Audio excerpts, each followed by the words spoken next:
सध्या महाराष्ट्राच्या राजकारणात एक प्रश्न केंद्रस्थानी आहे।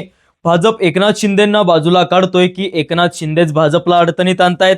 सामान्यतः समज असा आहे, भाजपचा शिंदेंचा कार्यक्रम लावत आहे।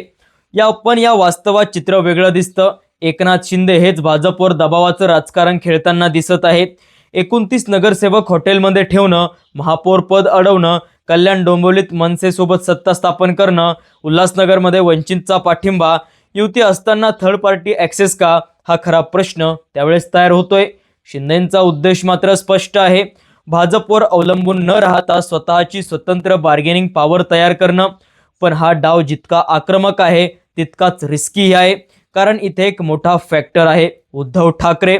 जर भाजप आणि ठाकरे यांच्यात संवाद वाढला तर शिंदेंची सगळी ताकद एका क्षणात कमी होऊ शकते।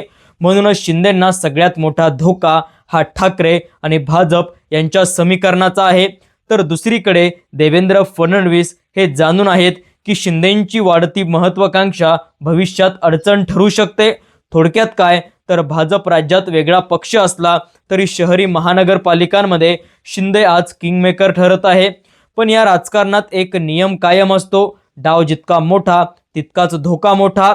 आता प्रश्न एवढाच आहे, शिंदेंची ही रिस्की डाव यशस्वी होणार का, की ठाकरे भाजप जवळ येऊन संपूर्ण खेळ उलटणार, हा प्रश्न तेवढाच महत्त्वाचा। मित्रांनो, तुम्हाला काय वाटतंय नक्की कमेंटमध्ये लिहा। माहितीपूर्ण अपडेटसाठी आपल्या चॅनलला सबस्क्राईब करा। धन्यवाद। जय महाराष्ट्र।